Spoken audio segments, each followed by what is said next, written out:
ప్రభువు చెప్పినాడు, చూడండి ఇంటికి పోయి చదువుకోండి. వాళ్ళు కొండ మీద యేసు వాళ్ళని కలుసుకొని ఒలీవ కొండ దాకా వాళ్ళని నడిపించుకొని పోయి అక్కడ వాళ్ళతో అక్కడ నుంచి ఆయన ఆరోహణమైనాడు. మనం తీద్దాం అపోస్తలుల కార్యములు 1వ అధ్యాయము.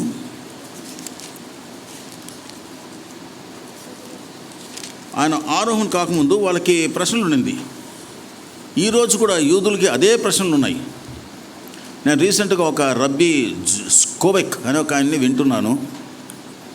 ఆయన చెప్తున్నాడు, మేము యేసు గురించి మేము ఆ ప్రవక్తను మేము బిలీవ్ చేయము. ఆయన యూదుడు, వాళ్ళ బోధకుడు రబ్బీ. ఎందుకంటే యేసు గురించి చెప్పినటువంటి ప్రవచనాలు ఏది కూడా నెరవేర్చలేదు అని చెప్పాడు. అది సత్యమా? మనకు అందరూ తెలుసు, క్రైస్తవులకి ప్రతి ప్రవచనం యేసు నెరవేర్చినాడు. ఆశ్చర్యంగా నెరవేర్చాడు యేసు ప్రభు. కానీ వాళ్ళకి అర్థం కావట్లే. వాళ్ళ నుంచే యేసు ప్రభు వచ్చాడు, కానీ వాళ్ళ కళ్ళు మూతపడి ఉన్నాయి. ఎందుకు తెలుసా అండి? ఆయన చెప్తున్నాడు, when Jesus comes, when Messiah comes, he will bring Kingdom. ఒక రాజ్యాన్ని తీసుకొస్తాడు. ఒక రాజ్యం ఏది? మనం ఎల్లగొట్టేసినారు అక్కడి నుంచి. మేము లోకం చెదిరిపోయి ఉన్నాము, మెల్లమెల్లకి ఇప్పుడే వస్తున్నాం. మేము ఏడి యేసు ప్రభు, ఏడి రాజ్యం? సో మనం మెస్సయా గురించి మేము ఇంకా వెయిట్ చేస్తున్నాము. ఆయన వస్తాడు అని వెయిట్ చేస్తున్నారు. వస్తాడండి. ఎవరు వస్తాడో తెలుసా? అంత్యక్రీస్తు వస్తాడు.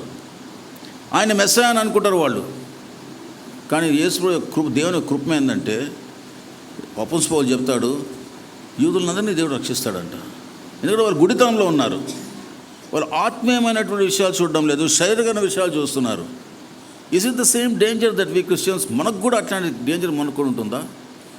కేవలం శరీర విషయాలు, ఆహారము, టర్కీ, బిర్యానీ, లేదంటే సంతోషము, కేకులు, మెర్రీ మెర్రీ మెర్రీ, ఇదే మన క్రిస్మస్? లేకుంటే ఇంకేంటి? యేసు ఎందుకు వచ్చాడు? కాబట్టి మనం ఎగ్జామిన్ చేసుకుంటే నిజమైన క్రిస్మస్ యొక్క సంతోషం మనలో వస్తుంది. ఎందుకంటే కేవలం సంతోషం, అది నిత్యమైన సంతోషం, నిత్యమైన సంతోషం. ఇక్కడ అపోస్తలుల కార్యాలు 1వ అధ్యాయంలో ప్రభు చెప్తున్నాడు వాళ్ళు. కాబట్టి వాళ్ళు ఆయన వాడిని కలుసుకొని ఇలా ఆజ్ఞాపించి 4వ వచనంలో, మీరు యెరూషలేము నుండి వెళ్ళక నా వలన వినిన తండ్రి యొక్క వాగ్దానం కొరకు కనిపెట్టుడి. ఓకే, యోహాను నీళ్ళతో బాప్తిస్మం ఇచ్చిన కానీ కొద్ది దినంలోగా మీరు పరిశుద్ధాత్మలో బాప్తిస్మం పొందెదరు. పరిశుద్ధాత్మ బాప్తిస్మం గురించి చెప్పాడు. పరిశుద్ధాత్మ బాప్తిస్మం. మళ్ళీ వాళ్ళు మళ్ళీ అడిగారు, ఇది రబ్బీ స్కోబెక్ చెప్పిందే. మరి వారు కూడి వచ్చి, ప్రభువా, ఈ కాలం ముందు ఇశ్రాయేలుకు రాజ్యం మరలా అనుగ్రహించదవా? ఆ దినాలు వాళ్ళు రోమియోల అధికారంలో ఉండినారు. వారికి విడుదల కావాలి. They want independence. మెస్సయ్య వస్తే ఇండిపెండెన్స్ వస్తాడు. ఆయన రాజులకు రాజు, ప్రభులకు ప్రభు అవుతాడు. కాబట్టి మేమంతా రాజులుగా వ్యవహరిస్తామని అనుకున్నారు వాళ్ళు. కానీ యేసు వచ్చగానే వాళ్ళు అనుకున్న తలంపుల్లాగా వాళ్ళకి జరగలేదు. యేసు వచ్చిన కారణం వేరేది. ఎందుకంటే ఆయన లోకమంతని రక్షించడానికి వచ్చేవాడు. కేవలం యూదులను రక్షించడానికి కాదు, లోకమంతా రక్షించడానికి ప్రభు చేస్తాడు. పేతురు ఏం చెప్తాడండి? ఆయన అందరూ మారుమనసు పొందాలని కోరి ఇంకా తడవ చేస్తున్నాడు. రెండవ రాకడ ఎందుకు రాలేదంటే, ఎందుకు వెయిట్ చేస్తున్నాడు? 2000 సంవత్సరాలు, 2021 సంవత్సరం అయిపోయింది, 22 సంవత్సరం వస్తుంది, ఇంకా రాలేదంటే అందరూ రక్షింపడాలని కోరి ఆయన ఇంకా తడవు చేస్తున్నాడంట. అంటే ప్రభుకి అందరూ రక్షించాలి, కేవలం యూదుల్ని కాదండి. కాబట్టి నిన్న రక్షించడానికి ప్రభు ఇంకా ఏం చేస్తున్నాడు? ఇక్కడ ఆయన కూడి వచ్చిన ప్రభు ఈ కాలం ఆయన చెప్పిన కాలములను, సమయములను తండ్రి తన స్వాధీనం ఉంచుకొని ఉన్నాడు కనుక వాటిని తెలుసుకుంటూ మీ పని కాదు. ఆయనను పరిశుద్ధాత్మ మీ మీదకి వచ్చినప్పుడు, ఈరోజు మనము పరిశుద్ధాత్మ దేవుని యొక్క యుగంలో ఉన్నాం. This is the age of Lord the Holy Spirit. పరిశుద్ధాత్మ మీ మీదకి వచ్చినప్పుడు మీరు శక్తిని పొందెదరు. Power of the Holy Spirit. పరిశుద్ధాత్మ శక్తి అంటే అగ్ని, అరుపులు, ఇది కాదండి. ఇది చాలా మంది వింటున్నాము ఈ దినము. శక్తిగల ప్రార్థనలు అంటారు, బలమైన ప్రార్థనలు అంటారు, అరుస్తుంటారు, దొలుతుంటారు, ఎగురుతుంటారు. ఇదంతా దేశంలో చెప్పలేదు. దయచేసి మోసపోవద్దండి. దేవుని యొక్క వాక్యంలో దేవుని ఆత్మ గురించి చెప్పబడింది ఏంటంటే, దివోత్సవాత్మ ఆయన ఆయన అల్లరికి కర్తగాడంట. Is not the creator of indiscipline and ఇది మన కయాస్. ఆయన ఆయన నీతి సమాధానం ఆనందం దీనికి కలుగు చేసేవాడు పరిశుద్ధాత్మ. ఈ లోపల నుంచి మనకు సంతోషం ఇచ్చేవాడు. పరిశుద్ధాత్మ దేవుని గురించి యేసు ప్రభు పోకముందు ఏమాట చెప్పాడంటే, నేను పంపించబో ఆత్మ మీలో ఉండి మనల్ని ఏం చేస్తారమ్మా చెప్పు, సర్వసత్యంలోకి నడిపిస్తాడు. మనకు తెలివి చాలా తక్కువ, నాకు ఇంకా తక్కువ, కానీ నాకు దేవుని వాక్యాలు నాకు అర్థమవుతాయి. ఎందుకంటే నాలో ఉండే పరిశుద్ధాత్మ దేవుడు నన్ను నడిపిస్తాడు. అవునా? మన స్కూల్కి పోతే టీచర్ ఏం చేస్తారంటే బోర్డు ఎదురు నిల్చుకొని పైన రాస్తుంది కదండి. టీచర్ మనకి ఎట్లా నేర్పిస్తారు? స్కూల్కి పోయినప్పుడు బోర్డు మీద రాస్తారు కదా, ఇది ప్రశ్న రాస్తారు, జవాబు రాస్తారు, ఇది అని తీరం అని రాస్తారు. అట్లా మనకు నేర్పిస్తారు. మన టీచర్ బయట ఉంటారు. మన టీచర్ కానీ యేసు ప్రభు పంపించిన పరిశుద్ధాత్మ టీచర్ ఎక్కడుంటాడు? మన లోపల ఉంటాడు. ఈస్ ఇన్సైడ్ అస్. మీలో ఉండి ఆయన ఏం పని చేస్తాడు? కొత్త నేర్పిస్తాడా? డాన్స్ చేయమని చెప్తాడా? ఎగరమని చెప్తాడు? ఏం చెప్తాడండి? సర్వ సత్యంలోకి నడిపిస్తాడు. సత్యం ఎక్కడుంది? దేవుని వాక్యంలో ఉంది. మీరేమనుకుంటే ఒక మాట చెప్తాను నేను. బ్రదర్ నాకు పర్మిషన్ ఇచ్చారు కదా చెప్పడానికి. నేను కూడా మా ఇంట్లో అదే మాట చెప్తాను. నన్ను కూడా అడిగితే నేను కూడా అదే జవాబు చెప్ప. మీరు పొద్దున్న లేసి ఈ దేవుని వాక్యాన్ని ఎంతమంది చదువుకున్నారు? ఏమనుకోకుండా, నాకు కాదండి దేవుడికి, నాకు అక్కర్లే. పొద్దున్న లేసి క్వైట్ టైం ఎంతమంది తీసుకున్నారు చేయి చూపించండి. అందరు చేయి చూపించండి. దేవుని స్తోత్రం. మీరు అందరు నిజంగా చెప్తున్నారు. చాలామంది తీసుకోలేదు, కింద పెట్టండి. God bless you. పొద్దున్న లేసి ఇడ్లీ వడ తినరు ఎంతమంది ఉన్నారు? దోశ, పులిహార, కిచిడి అని తిన్నారు కదండి. ఖచ్చితంగా తిన్నారు. మళ్ళీ మధ్యాహ్నం తిన్నారు, మళ్ళీ ఇప్పుడు తింటారు. దేవుని వాక్యం గురించి వచ్చినప్పుడు అంత పట్టింపు లేదు. కానీ మనం చెప్పేది మనం క్రైస్తవులము. మన యొక్క దృష్టి పరలోకంలో ఉంది. మన పట్టణము రాబోయేటువంటి యెరూషలేము. మనం ఇంత చెప్పిన తర్వాత దేవుని వాక్యానికి ఏమాత్రం మనము విలువ ఇస్తున్నాం జ్ఞాపకం తెచ్చుకోవాలి. దేవుని వాక్యం మనం చదువుకుంటే ఎందుకు చదువుతామంటే మనం దేవుని ప్రేమిస్తే చదువుతాం. దేవుని ప్రేమిస్తే చదువుతాం. ఈ దినాల్లో చాలా భయంకరమైన దినాలు. శత్రువు చాలా భయంకరంగా పనిచేస్తున్నాడు. ఏం పర్వాలేదు, అక్కడ జరుగుతాయని ప్రభు ముందనే చెప్పినాడు. కానీ దేవుని యొక్క సువార్త మాత్రం ఆగదండి, ఆగదు. ఎందుకంటే దానికి ఒక గుణం ఉంది. అది ఎంతమంది దాంట్లో పోతే మన టైం అంతా ఎట్ట వెళ్ళిపోతుంది. దేవుని సువార్తకి ఒక ఒక ఒక ఒక ఇట్ హస్ గాట్ ఒక ప్రాపర్టీ. ఒకసారి చూడండి ఎక్కడున్నాడో. అది కొలసీలకు రాసిన పత్రిక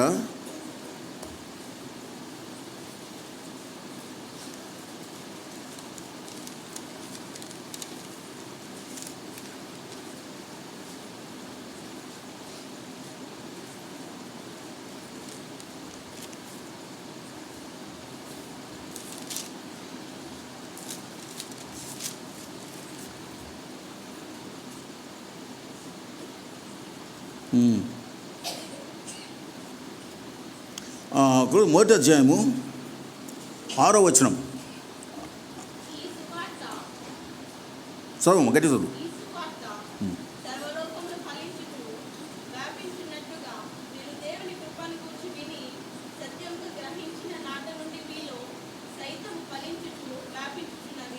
థ్యాంక్స్ అండి. ఇది అర్థమైంది కదండి. ఏం చెప్తుందండి? What is this verse? ఈ వర్స్ ఏం చెప్తుంది మనకు? సువార్త గురించి చెప్తుంది. సువార్త అంటే ఏంటి? రక్షణ వార్త. సింపుల్. ఆ సువార్త యొక్క గుణం ఏంటి? గుణం ఏంటండి? ఈ సువార్త సర్వలోకంలో ఫలించుచు, సర్వలోకంలో, not just in one corner. పాలస్తీనా దేశము ఆ దినాల్లో రోమీల ఆధీనంలో ఉన్నటువంటి చిన్న దేశం. వాళ్ళు మరి బబులోను చెర నుంచి మరి ఆ చెర నుంచి వచ్చిన తర్వాత 400 సంవత్సరాల తర్వాత ఉండేటువంటి పాలస్తీనాలో సెటిల్మెంట్ అయిన యూదులు వాళ్ళని రోమీలు వచ్చి ఆక్రమించుకొని వాళ్ళని ఏలుతున్నారు. వాళ్ళు ఫ్రీగా లేరు.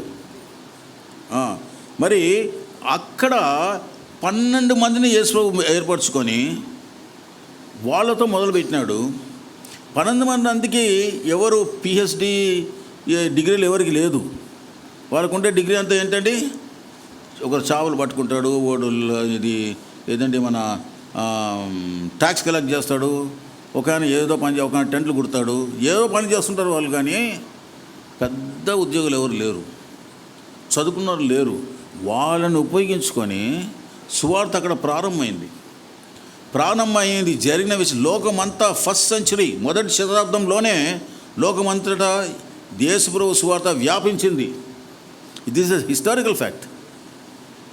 ఇది చరిత్రలో ఉండే విషయం. మనం ఎవరు బయట లేరు కాబట్టి చెప్పుకోవచ్చు, ఒక మాట చెప్పవచ్చు. చాలామంది అందరూ దేవుడు దేవుడు దేవుడు అంటుంటారు. పాము చూస్తారో దేవుడు అంటారు, కోతిని చూస్తారో దేవుడు అంటారు, ఇలాంటి దాని కొబ్బరికాయని చూస్తారో దేవుడు అంటారు, రాయిని చూస్తారో దేవుడు. ఎందుకు ఇంతమంది ఉన్నారు వాళ్ళకి? మళ్ళీ వాళ్ళ దేవుడు పెద్ద పెద్ద వేర్లు ఉన్నాయి. ఇక్కడ వస్తూ ఉంటే ఒక ఆయనకి చీర కట్టున్నారు, చాలా ఆశ్చర్యమైంది నాకు. ఆయన చెట్టు మీద ఆయన చీర కట్టుకునే చెట్టు ఎక్కుతారో నాకు అర్థం కాదు, కానీ ఉంది. మరి ఇది లోకంలో ఉండేవాళ్ళు, వాళ్ళ దేవుళ్ళ గురించి మనం తెలుసుకోవాలంటే ఏం చదవాలి? మనం పురాణాలు చదవాలి కదా, పురాణాలు చదవాలి. పురాణాల చరిత్రనా ఏమిరా? పురాణ చరిత్రమా? ఉక్కిడి పురాణమా? కట్టుకథలు. వాళ్ళ గురించి తెలుసుకోవాలంటే మనం పురాణం చదవాలి. యేసుప్రభు గురించి తెలుసుకోవాలంటే ఏం చదవాలి? చరిత్ర చదవాలి. It's a documented history. మనం యేసుప్రభుని సేవిస్తున్నాం, our standing must be more firm. కానీ మనము ఓడిపోయిన వాళ్ళలాగా ఉన్నామండి. మొదటి శతాబ్దంలో క్రైస్తత్వం లోకమంతటా ఉండింది. It's historical fact. ఎందుకండి ఈ వచనం రాసింది? ఆ సువార్త సర్వలోకంలో ఫలించు అంటే ఇట్స్ బేరింగ్ ఫ్రూట్. ఫలించు అంటే బేరింగ్ ఫ్రూట్. సువార్తకు ఉండే గుణం ఏంటంటే ఫలిస్తుంది. ఫస్ట్ అది మన జీవితంలో ఫలిస్తుంది, మన ద్వారా ఇతరుల జీవితంలో అది ఫలిస్తుంది. ఫలించుచు వ్యాపించుచుండునట్లుగా. సువార్తకు ఉండేటువంటి ఇంకో గుణం ఏంటండి? ఏం రాసింది? It spreads like contagious disease. Mask వేసుకోండి, సోషల్ డిస్టెన్స్ ఎందుకు స్ప్రెడ్ అవుతుంది? అది దానికంటే ఎక్కువగా స్ప్రెడ్ అయింది సువార్త మొదటి శతాబ్దంలో. ఎందుకంటే దాని గుణం అది, సువార్త గుణం అది. కాబట్టి దేవుని యొక్క సంఘము కొద్దిమందిగా మిగిలిపోయింది. మనకు సిగ్గుచేటైన విషయం, ఎందుకంటే మనకు కూడా తెలియదు. మనం దానికి బాధ్యులు, కొంతమంది మనం కూడా బాధ్యత. ఎందుకంటే యేసు యొక్క గొప్పతనం క్రైస్తవులకే తెలియదు. ఏం చేద్దాం? మనం కనీసం ప్రభువుని ప్రతిదినం ఆయన దగ్గరకు సమయం గడిపితే ఆయన ఎంత మంచివాడో, ఎంత సత్యవంతుడో, ఎంత స్నేహితుడో, దగ్గర ఉండి మాట్లాడేవాడో. యేసు మాట్లాడతాడు మనతోటి, కానీ you must spend time with him. ఆయనతో మనం సమయం గడపాలి. Give the best of your time to lord. This my advice when I came. మళ్ళీ వస్తాం, మళ్ళీ చెప్పలేము కదండి. కానీ ఏంటంటే ఈ సమయంలో ఒకటి మనం పాస్ చేయగలిగింది ఏంటంటే, దేవుని వాక్ని ఎవరు ప్రేమిస్తారో వాళ్ళకి జ్ఞానం ఉంటుందండి.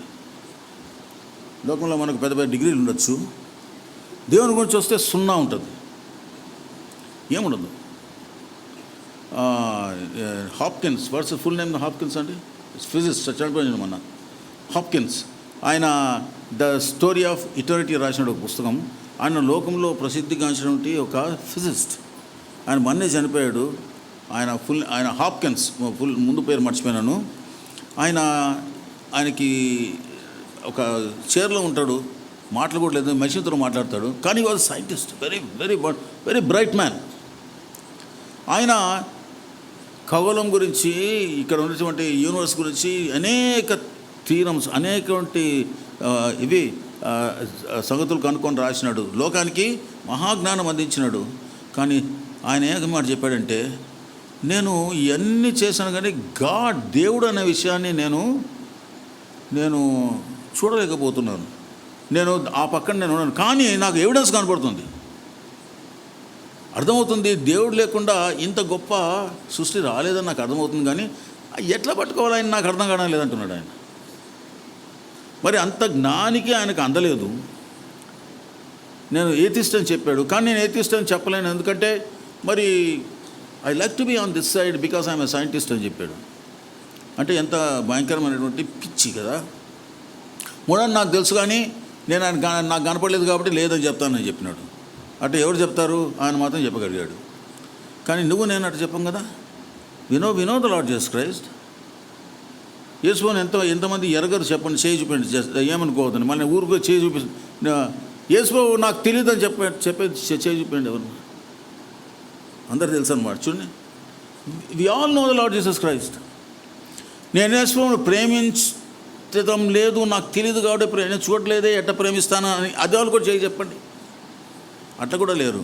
ఎట్లా చేయి ఇక్కడే పెట్టేసి మొదటి పేతురు మొదటి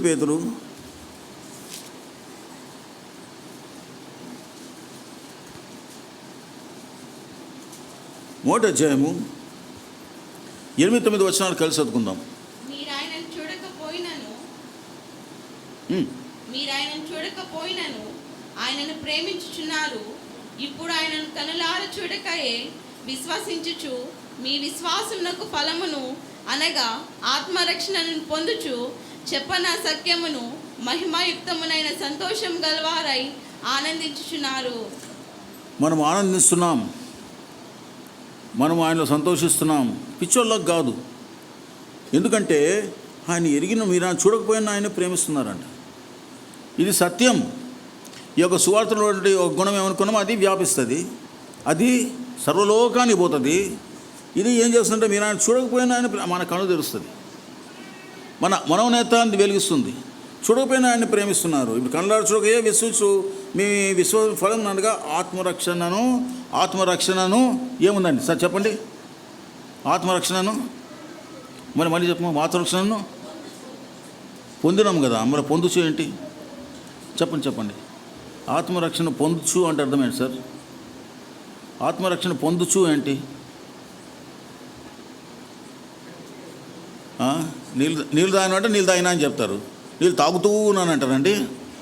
తాగిన తర్వాత ఆపేస్తాం, తర్వాత మళ్ళీ దామైతే మళ్ళీ తాగుతాం. ఇక్కడ ఆత్మరక్షణ పొందుతూ అంటే అర్థం ఏంటి? It is a continuous process. దాన్ని ప్రజెంట్ కంటిన్యూస్ టెన్స్ అంటారు. జరుగుతూ ఉంది ప్రక్రియ, కానీ జరుగుతూనే ఉంటుంది. మన రక్షణ అనే విషయం ఒక దినం పొందినాం మనము, అదేమో నాకు జ్ఞాపకం ఉంది, ఫలానా దినం ఫలానా డేట్ చెప్పిన సంతోషం. కానీ ఈరోజు సంగతి ఏంటి? పొద్దున్న లేచి బైబిల్ చదువుకోలేదు, ఇడ్లీ మాత్రం తిన్నాను, మళ్ళీ I'm ready for the dinner. కానీ యేసు గురించి వచ్చినప్పుడు టైం వస్తే చూసుకుందాం. విషయం ఏంటంటే ఇది ఎంత హ్యాండిల్ చేయడానికి కాదండి. మనం we can't appreciate the heavenly things. ఎందుకంటే we don't spend enough time with the Lord. ఆయనకి అవసరం విలువ ఇవ్వం మనం విలువ ఇస్తే అన్నీ బాగానే కనపడుతుంది. మనం దేనికి విలువ ఇస్తామో దాన్ని సంపాదించుకోవడానికి ప్రయత్నం చేస్తాం. ఇఫ్ మన యొక్క ఆత్మ జీవితాన్ని, మన నిరీక్షణని, మనకు రక్షణని మనము విలువ ఇచ్చిన వారం అయితే దాన్ని ఆత్మరక్షణ పొందుచు ప్రతి దినం you must get from the lord the supply for the day. దేవుని యొక్క వాక్యం చెప్పేది ఇది. కాబట్టి ఆ విధంగా మనం ఉంటే ఆటోమేటిక్గా మన జీవితాలు ఒక సాక్ష్యంగా మారుతుంది. ఎందుకంటే మనలో ఉండేటువంటి పరిశుద్ధాత్మ దేవుడు ఆయన అందరికి కనపడతాడండి, అందరికి కనపడతాడు. ఒకవేళ మన దయ్యం ఉందనుకోండి, మనలో దయ్యం ఉంటుందా? విశ్వాస జీవితంలో ఉంటారు. ఎందుకంటే ఎవరికి స్థలం ఇస్తే వాడు ఉంటాడు. కానీ రక్షణ పొందినాం. రక్షణ పొందిన తర్వాత దేశప్రభుకి మనం ఇయ్యాల్సిన స్థానం, ఆయన సింహాసనం మీద లేకుంటే మన హృదయంలో మనమే ఉంటాం. మన సింహాసనం మీద మనకు సహాయకుడు ఎప్పుడు సైతాన్ని ఉంటాడు. ఎందుకంటే వాడు చెప్పే పనులే మనకు అబ్బుతాయి. చర్చస్లో ఎందుకంటే కొట్లాట్లు ఎందుకు? మనకు ఇంతమంది క్రైస్తవులు ఎన్నెన్నో పాపాలు చేస్తుంటారు. ఎందుకంటే రక్షణ మొదలంటే రక్షణ మొదలైన అని చెప్తారు. మన ఒక స్థలంలో ఇబ్రాహీంపట్నంలో ఒక మీటింగ్ అయిపోయిన తర్వాత వాళ్ళు సాధారణంగా వచ్చి అడుగుతారు కదండి. వాళ్ళు హిందూస్ చాలామంది ఉంటారు అక్కడ. నా గురించి ప్రార్థన చేయండి, నా గురించి ప్రార్థన చేయడం అంటే ఏదో ప్రార్థన చేస్తూ ఉంటాము. ప్రార్థన చేస్తూ ఉంటే అంత పెద్ద గుంపు ఆ భోజనాలు పెడుతున్నారు. ఇంకా నేను బయటికి వెళ్ళిపోతాడో ఒక ఆమె వచ్చి పరిగెత్తి వచ్చింది. ఒక ఆమె, అయ్యా నా గురించి కూడా ప్రార్థన చేయి. అమ్మ ఏం ప్రార్థన చేయాలని గురించి అంటే, సైతాన్ నన్ను వదిలిపెట్టడం లేదని చెప్పి. సైతాన్ నన్ను వదిలిపెట్టడం లేదంట. సైతాన్ వదిలిపెట్టలేదంటే నేను ఏమని ప్రార్థన చేయాలా? నువ్వే వదిలిపెట్టమని చెప్పు సైతాన్ని. యేసు నామమున గద్దించాడు. పోవడం లేదు సార్ అని చెప్తుంది. ఆమె చెప్తుంది, రక్షింపడిన ఆమె చర్చ్లో మెంబర్ ఆమె. మరి చూడమ్మా, మరి నువ్వు రక్షింపడినావు, నేను రక్షింపడినా అని చెప్తుంది. రక్షింపడిందంట, కానీ సైతాన్ని వదిలిపెట్టడం లేదంట. ఇది సరే రక్షింపడినావు సైతాన్ని వదిలిపెట్టాం అంటే వాడిని ఎప్పుడు వంట రప్పించినావు లోపలికి నీకు తెలుసు ఉండాలా. నీ జీవితం గురించి నాకు తెలియదు కదా. నీలో యేసు ప్రభు కూడా సైతాను కూడా ఇద్దరు ఒక జగాలు ఉండలేరు కదా. యేసు ప్రభు కూడా సైతాను కూడా ఒకటే శరీరం ఉంటారా? ఉండలేరు కదా. మరి నేను సైతాన్ని ఎదిరిస్తున్నానంటే మరి విషయం ఏంటి మరి? కాబట్టి యాకోబు పత్రికలో రాసింది, దేవునికి లోబడుడి, సాతాన్ని ఎదిరించి, అప్పుడు వాడు మీ నుంచి పారిపోతాడు. నువ్వు దేవుడికి లోబడకుండా సైతాన్ని ఎదిరిస్తే వాడు ఏం చేస్తాడండి? తిరగబడతాడు. కాబట్టి ఎందుకు చాలామందికి శత్రు మీద విజయం లేదంటే వాళ్ళు దేవుడికి లోబడరు. క్రీస్తు జై పో అంటే ఏదో మంత్రంలాగా కాదండి. ప్రభు wants you to live a spiritual life. అది పెద్ద యోగి చేసే పని కాదు. అది ఇట్స్ దినచర్య, ఇట్స్ యువర్ నార్మల్ లైఫ్. మనం పెళ్ళి అయిన తర్వాత we're living life, our family becomes our home. అది రొటీన్గా మనం నీ ఇల్లు అంటే నా ఇల్లు, అది ఐ కాన్ గో ఎనీవేర్. ప్రభువు యొక్క బిడ్డను నేను అంటే it becomes my normal life. I live that life. ప్రత్యేకంగా జీవించేది కాదు. కాబట్టి మనం ఇక్కడ మనం ఆయన్ని మనకు అపోస్తులు ఇక్కడ వచ్చినప్పుడు అపోస్తల కార్యం 1వ అధ్యాయంకి వచ్చినప్పుడు వారు ఆయన చెప్తున్నాడు, పరిశుద్ధాత్మ వచ్చినప్పుడు మీరు శక్తిని పొందరు. పరలోకంలో పరిశుద్ధాత్మ దేవుడు పెంతెకోస్తు దినమున భూమి మీదకి వచ్చాడు. తర్వాత నెక్స్ట్ 2nd చాప్టర్లో ఉంది.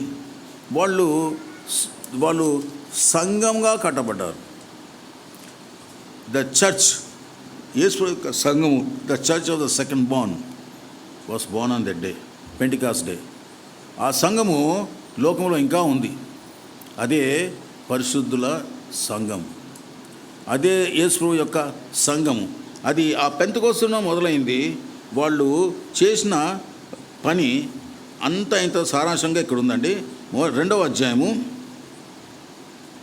అప్పుడు 43 అప్పుడు ప్రతివానికి భయం కలిగాను, మరియు అనేక మహత్కార సూచనలు అపోస్తలుల ద్వారా జరిగాను. వస్తున్న వారందరూ ఏకంగా కూడి తమ కలిగిందంటే సమిష్టిగా ఉంచుకుంటారు. ఇదిగాక వారు తమ చరిత్రాసనం అమ్మి అందరికీ వారి అక్కడికి వచ్చి పంచిపెట్టరి. వారు ఏక మనస్సు గలవారై రైట్ 46, 47 అందరూ కలిసి చదువుకుందాం. 46, 47 2వ అధ్యాయం 46, 47 అందరూ కలిసి. మరియు వారు ఏక మనస్సు ప్రతిదినము దేవాలయంలో తప్ప కూడుకొంచు, ఇంటింట రొట్టె విరుచుచు, దేవుని స్తుతించుచు, ప్రజలందు వలన దయ పొందినవారై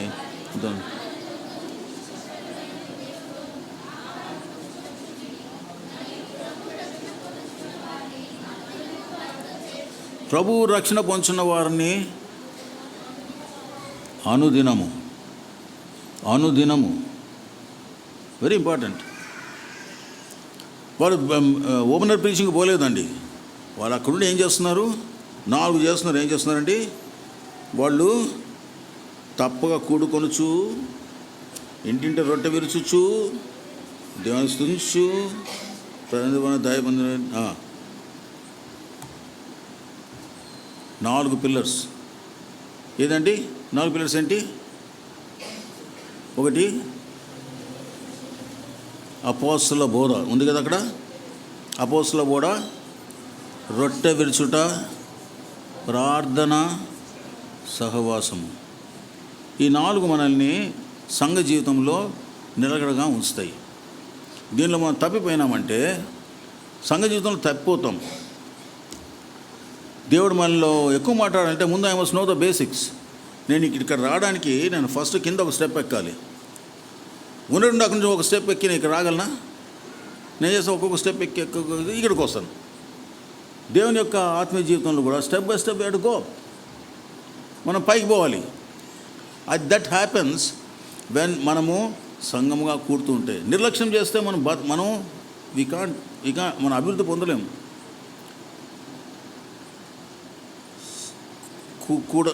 సహవాసము కూడము, రొట్టె విసుట, సహవాసము. ఇంకోటి ఏంటి? సో 4 పిల్లర్స్లో one of the equal important pillar ఏంటి? ప్రార్థన. We have gathered here. మనం ప్రార్థన గురించి వచ్చినాం. కాబట్టి లెట్ us థింక్, ప్రార్థన అనగానే మనము మన పొజిషన్ ప్రభుత్వం మనం సరి చేసుకోవాలా. ప్రార్థన చూడండి, మనం దాంట్లో పోనక్కర్లేదు. ప్రతిదానికి వాళ్ళ ప్రాబ్లం ఉన్నప్పుడు దే సాల్వ్. ప్రతి ప్రార్థనని వాళ్ళు ప్రార్థనతోనే వాళ్ళు సాల్వ్ చేసినారు. చూడండి 4వ అధ్యాయం, అపోస్తలుల కార్యం 4వ అధ్యాయం. వారు ప్రజలతో మాట్లాడుతుండగా యాజకులను దేవాలయ అధిపతులను సద్దుకాయులు వారు ప్రజలకు బోధుటయు యేసును వచ్చి యేసును బట్టి మృతుల నుండి పునరుద్ధానం కలుగునని ప్రకటిస్తూ చూసి కలవరపడి వారి మీదకి వచ్చి బలాత్కారంగా పట్టుకొని వారిని కావలిలో ఉంచిరి. కానీ ఆ దినం జరిగిన విషయం ఏంటంటే, ఈ యొక్క పామరులైన వాళ్ళు బోధిస్తుంటే ఎంతకాలం అయింది యేసు చనిపోయి? కొన్ని దినాలే కదా. యేసు చనిపోయిన తర్వాత 40 దినాల దాకా ఆయన కనపడుతున్నాడు అందరికీ. మరి యేసు ప్రభువు గురించి అప్పటికి వాళ్ళకి కొన్ని నెలలే వాళ్ళకు ఉండేటువంటి ఇది న్యూ లైఫ్. కానీ వాళ్ళు మాట్లాడినప్పుడు కార్యాలు జరుగుతున్నాయి. మనం పెద్ద చదువుకొని పెద్ద లిస్టులు తయారు చేసుకొని ఈ డెలివరీ వండర్ఫుల్ స్పీచ్ అందరూ చప్పట్లు కొడతారు, కానీ ఎవరిలో మార్పు ఉండదు. ఎప్పుడైతే పరిశుద్ధాత్మ దేవుడు పని చేస్తాడో హృదయంలో మార్పు వస్తుంది. చూడండి ఏమైందంటే, వాళ్ళు వాక్యం 4వ వచనం, వాక్యం విన్న వారిలో అనేకులు నమ్మిరి. వీళ్ళేమో వాక్యం తెలుసు అని చెప్పుకున్న వాళ్ళకేమి ఏం అర్థం కాలేదు, కానీ వాక్యం అలాగా తెలియని వాళ్ళకి అర్థమైంది. వాళ్ళు నమ్మిరి. వారిలో పురుషుల సంఖ్య ఇంచుమించు, ఇట్స్ ఎ స్మాల్ నంబర్, పెద్ద నంబర్ కదండి, పెద్ద నంబర్ 5,000 మంది పురుషులు మాత్రం. యూదులకి ఏంటంటే ఒక రోగం ఏంటంటే, వాళ్ళు ఎవరైనా ఈ గుంపుని ఎంతమంది కూడుకున్నారు ఇక్కడ అని ఒక యూదుని పంపించి లెక్క పెట్టమంటే వాడు ఏం చేస్తాడో తెలుసా? వాడు మిమ్మల్ని ఎవరినే లెక్క పెట్టాడు, అక్కడి నుంచి లెక్క పెడతాడు. వాడు పురుషులనే లెక్క కదా బ్రదర్, వాడు పురుషులనే లెక్క పెడతాడు. అంటే వాళ్ళ that culture is like that. అందుకనే 5,000 మంది పురుషులు. ఆ దినము రొట్టెలు తిన్న వాళ్ళు 20,000 మందికి ఎక్కువ, వాళ్ళ భార్యలు ఉంటారు, వాళ్ళ పిల్లలు ఉంటారు, వాళ్ళు. కానీ 5,000 మంది. మరి ఐగుప్తు వచ్చిన వాళ్ళు 6,000 మంది, 6 లక్షల మంది. 5,000 మంది మారినారంట. వాళ్ళు బలాత్కారంగా పట్టుకొని పోయి ఆ యొక్క మంచి బీదలైన ప్రజలు దేవునిగా చెప్పిన వాడిని భయపెట్టి బెదిరించి కొట్టినారు కూడా. కొట్టి వదిలిపెడితే జరిగిన విషయం ఏంటంటే, చూడండి ఏం జరిగింది. 27వ వచనం. వారు అవన్నీ 25 నుంచి 3 తర్వాత చదువుకోవచ్చు ఇంట్లో. అదంతా వాళ్ళు విడుదల పొంది తమ స్వజనుల వద్దకు వచ్చి ప్రధాన యాజకులను పెద్దలను తమతో చెప్పిన మాటలనే వారికి తెలిపిరి. దాని తర్వాత ఏం చేసినారంటే 31 అందరం కలిసి చదువుకుందాం. 31 వారు ప్రార్థన చేయగానే వారు కూడిన చోటు కంపించెను. వాడు వారిని పరిశుద్ధం నేను వారే దేవుని వాక్యం దగ్గర తలంచండి. మళ్ళీ వారు పరిశుద్ధాత్మ చేత నిన్నవారై వారు ప్రార్థన చేసినారంట. పరిశుద్ధాత్మతో నిండిన వారై దేవుని వాక్యంలో ధైర్యంగా బోధించింది. మన దేవుని వాక్యం ధైర్యంగా చెప్పాలంటే మనకి ఏం కావాలండి? What should we fill with? Lord the Holy Spirit. పరిశుద్ధాత్మ దేవుడు మనలో బలంగా ఉండకపోతే, బలంగా అంటే ఇప్పుడు కొత్త బోధకులు చెప్పినలాగా కాదు, ఆ బలం కాదండి. వాళ్ళు రాగానే స్టేజ్ మీద ఎగురుతారు, దుంకుతారు, దొలుతారు, అందరు రమ్మంటారు, ఏదో చెప్పమని చెప్తారు. అయ్యని కాదండి, అంత మోసం. దేవుడు అల్లరి కర్తగాడు. Let's remember this. దేవుని యొక్క గొప్పదనం మీద హృదయంలోంచి పనిచేస్తాడు. మన జీవం లోపల. మన అందరూ చాలామంది సైన్స్ చదువుకుంటున్నారు కండి. సైన్స్ చదువుకున్న వాళ్ళు difference between the living and non living things అని అడుగుతారు కదా. What is the one of the differences? Living things grow, non living thing doesn't grow. కానీ సూపర్ సాచురేటెడ్ సాల్ట్ సొల్యూషన్లో సాల్ట్ క్రిస్టల్ని మీరు సస్పెండ్ చేస్తే అది గ్రో అవుద్దా? గ్రో అవుతుంది, అది కూడా పెద్దగా అవుతుంది. ఎందుకంటే సూపర్ సాచురేటెడ్ సొల్యూషన్ ఉంది కాబట్టి అది గ్రో అవుతుంది. ఎట్లా గ్రో అవుతుంది? దాని మీద ఇంకా అన్ని అంటపెట్టుకుని అనుకొని ఇంకా సాల్ట్ అది గ్రో అవుతుంది. That's not growth from inside. Living things grow from inside. కాబట్టి పరిశుద్ధాత్మ దేవుడు మనలో ఉండి మన లోపల నుంచి ఆ యొక్క ఎదుగుదల తీసుకొస్తాడు, ఆ యొక్క వికాసం తీసుకొస్తాడు, ఆ సంతోషం బయలుపరుస్తాడు. అది లోకంలోంచి వచ్చే సంతోషం కాదు, దేవుని చూస్తుంది. ఆ సంతోషం అందరం కలిగి ఉండాలనే మన ప్రార్థన. ఆ సంతోషం కలిగి ఉంటే మన జీవితాలు ఫలభరితం అవుతాయండి. సువార్త మన ద్వారా వ్యాపిస్తుంది. ఇదో ఇట్లా జరిగినట్టు వాళ్ళ మాటలు విన్నోళ్ళు ప్రభు దగ్గరికి వస్తారు. వారు ప్రార్థన చేయగానే వాడి గురుడు ఉన్న చోటు కంపించను అంటే దేవుని వాక్యం అర్థం ఏంటి? దేవుడు సర్వశక్తిమంతుడు. ఈ can Sheikh the ground on which you stand. లోకం అనుకోవచ్చు నేను బలం ఉంది, నేను ఆపేస్తాను సువార్త. ఇదిన మన దేశంలో మనం ఆపేస్తాం. In 21 no Christian will be in India, no Muslim will be. చెప్పండి, నో ప్రాబ్లం. దాని నుంచి మనం చింతనే అక్కర్లేదు. మన చింతపడాల్సింది ఏంటి? క్వైట్ టైం తీసుకుంటున్నామా? దేవుని వాక్యం చదువుతున్నామా? దేవుని ప్రేమిస్తున్నామా?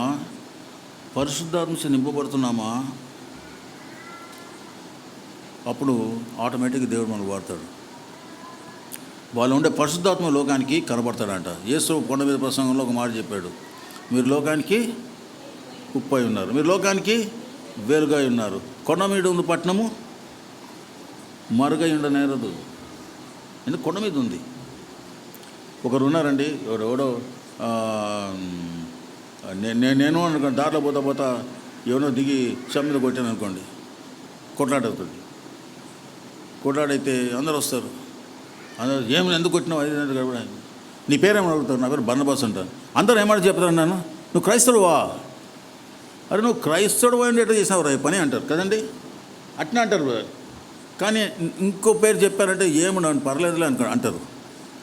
వాళ్ళే క్రైస్తవుడు ఆ పని చేస్తే నువ్వు క్రైస్తవుడు ఉండి ఈ పని ఎట్లా చేసినావు అంటారు కదండి. అవునా కదా? నాకు తెలుసు అంటారని. అప్పుడు ఇస్సాయి హే ఐసా కైసా కరే అంటారు. అంటే అర్థం ఏంటి? దేవుడు ప్రభువుని యేసుక్రీస్తు అంటున్నాడు ఘనుడని. వారి ప్రజలు వ్యత్యాసం అని వాళ్ళ హృదయంలో ఆ సత్యాన్ని స్థిరపరిచింది ఎవరు? దేవుడే. అదే యేసు మన హృదయంలో ఉంటే మనం కొండ ముందు ఉండే పట్టణంలాగా ఉంటామండి. మీద వారు చూస్తే వాళ్ళు అడుగుతారు, వాళ్ళు మనం చూస్తారు. రాకున్నా కానీ మనం చూసి దేవుని దగ్గరికి వచ్చే వాళ్ళు చాలామంది ఉంటారండి. మనం తప్పులు చేసినామంటే మనం చూసి దూరం వెళ్ళిపోయే వాళ్ళు చాలామంది ఉంటారు. మనకు తెలియదు వాళ్ళ సంగతి. మన నిత్యత్వంలో తెలుస్తుంది ఆ సంగతి. నన్ను చూసి చెడిపోయిన అన్యులు, వాళ్ళ గురించి నాకు తర్వాత తెలుస్తుంది. కాబట్టి మన జీవితం ప్రభుత్వం స్థిరంగా స్ట్రైట్గా ఉంటే మరి దేవుడు మనుషులను ఆకర్షించుకుంటాడు. యేసు మార్చబడి ఏంటంటే, నన్ను మీరు ఎత్తితే భూమి నుంచి నేను ఎత్తబడవలసి ఉన్నది. నామం తెచ్చుకోండి. యేసు చెప్పిన మాటలు. నేను భూమి నుండి ఎత్తబడితే ఏం చేస్తానండి? నేను అనేకులని ఆకర్షించుకుంటాను. I don't save people, I don't convert people, but when I exalt Lord Jesus Christ in my life, Lord Jesus inside me will attract people. నాలో ఉండే ప్రభు లోకాన్ని ఆకర్షించుకుంటాడు. ప్రభు లోకం వైపు వస్తారు. కాబట్టి క్రైస్తవులు వాళ్ళ యొక్క డ్యూటీ నుంచి తప్పితే లోకానికి వేరే రక్షణ మార్గం లేదు. We are the remnant left in the world. లోకంలో వదిలిపెట్టిపోయింది యేసు ప్రభువే. దూతలు అడిగారండి, ఎవరో చెప్పారు, వచ్చినప్పుడు నేను విన్నాను. దూతలు యేసు నువ్వైతే అంత పని చేసినావు, చనిపోయినావు, లేచినావు, వచ్చినావు, బోధించినావు, మరి తర్వాత ఎవరిది పరిశీలన అంటే అది నేను శిష్యుని వదిలిపెట్టి వచ్చినా అని చెప్పండి. వాళ్ళేం మనుషులు, వాళ్ళకి చదువు రాదు, ఏం రాదు, వాళ్ళు ఎట్లాంటి వాళ్ళు చూడు, వాళ్ళు కొట్టాడుకుంటారు ఊరికే, ఎవరు గొప్పవాడు అని చెప్పేసి వాళ్ళని ఎట్టు వదిలిపెట్టి వచ్చినావు. లేదు నేను వాళ్ళని వదిలిపెట్టి వచ్చినా అంటే ఇది ఊహ చెప్పినది. వేరే మార్గం లేదా, దానికంటే మంచి మార్గం లేదా అని దూతలు అడిగారండి. అడిగితే సో ఇప్పుడు వేరే మార్గం లేదు. There is no other way by which the world must know that Christ is the Lord except through you. మన ద్వారా తప్ప వేరే మార్గం లేదు. ఒక దూతగా చెప్తే దూత అంతా ఒక నిమిషంలో చాడేశారు అంతా. అది జరుగుతుంది, ప్రకటనలో రాసింది. కానీ ఇప్పుడైతే నువ్వు నేనే మార్గం. ఈ క్రిస్మస్ దినంలో మనం ప్రభుని అడుగుదాం. ప్రభుని అడుగుదాం. మరి ప్రభువా, నా యొక్క ప్రార్థన జీవితాన్ని నాకు దయచేయి, నీతో నేను సాహసం ఎంజాయ్ చేయడానికి నేర్పి. ఇది ప్రభు మనకే చూపెట్టాడు. యోహాను 8వ అధ్యాయం, యోహాను 8వ అధ్యాయము 1వ వచనం. ఒలీవల కొండకు వెళ్ళెను. తెల్లవారుగానే యేసు తిరిగి దేవాలయంలోనికి రాగా ప్రజలందరూ ఆయన వద్దకు వచ్చిరి కనుక ఆయన కూర్చుండి వారికి బోధించుచుండెను. ఆయన బోధ చేయకముందు ఏం చేసినాడు?